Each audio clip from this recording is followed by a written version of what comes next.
In this video, I'm going to talk about cranial nerve number 9, the glossopharyngeal nerve. So it's going to arise from the medulla. This is the medulla.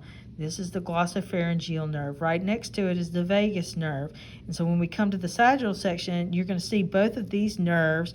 They originate at the medulla and they're going to run through the jugular foramen.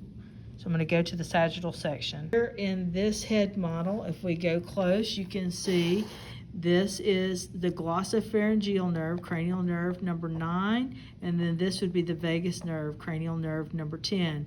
They both are going to leave from the pons, originate from the pons, and go through the jugular foramen. Where the glossopharyngeal will emerge on the other side of this model. Okay, so here you can see the glossopharyngeal nerve.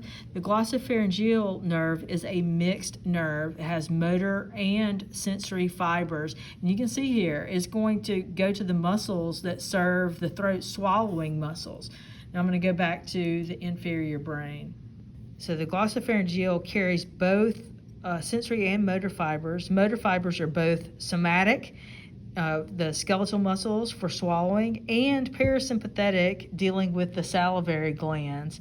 So then you have also sensory fibers. Sensory fibers would carry impulses from the throat, from the pharynx, and the tonsils, and also the posterior part of the tongue, dealing with taste. So you have taste buds on the posterior part of the tongue. You also have pressure receptors in the carotid artery, so dealing with blood pressure. The glossopharyngeal would also be involved with that, the glossopharyngeal nerve. If you have damage to the glossopharyngeal nerve, that can affect swallowing, gag reflexes. It can also cause problems with blood pressure maintenance. You may have difficulty with speaking if there's damage to the glossopharyngeal nerve.